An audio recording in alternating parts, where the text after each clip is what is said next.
Donc là, on est sur cette zone ici. Et la maison en construction est dans cette zone ici. Là. Donc sur votre terrain? Sur le terrain, voilà. C'est un vrai chantier en BTP qui semble démarrer ici, à la grande surprise des propriétaires. Des parpaings, du sable. La ceinture de la dalle a même été creusée. Yannick, aidé de son oncle Alex, décide donc de porter plainte auprès de la police municipale. Dans la démarche de pouvoir régler ce problème de façon, dans le calme, on s'est déplacé à la police municipale qui nous a donné différents dispositifs. Ils nous ont bien sûr expliqué que ça ne rentrait pas forcément dans leurs compétences d'action, mais ils nous ont proposé une médiation, donc on s'en est saisi.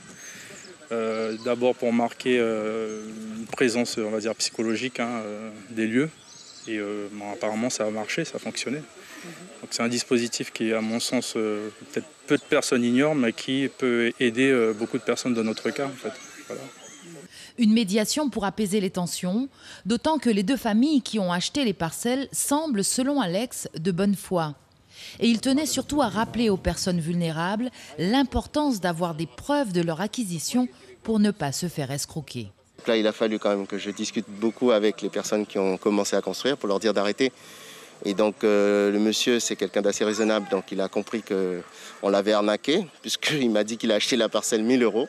Donc il y a quelqu'un qui se fait passer pour des propriétaires, qui vend des parcelles comme celle-ci à 500 €. Il m'a dit qu'il a dépensé 4 000 € de matériaux pour pouvoir commencer à faire sa petite maison, en pensant que la personne qui lui a vendu le petit morceau de terre était bien propriétaire. Et en fait, c'est de l'arnaque entre eux-mêmes, parce que quand on regarde bien, la personne qui lui a vendu le terrain habite dans la zone et se fait passer pour je sais pas, un grand propriétaire peut-être.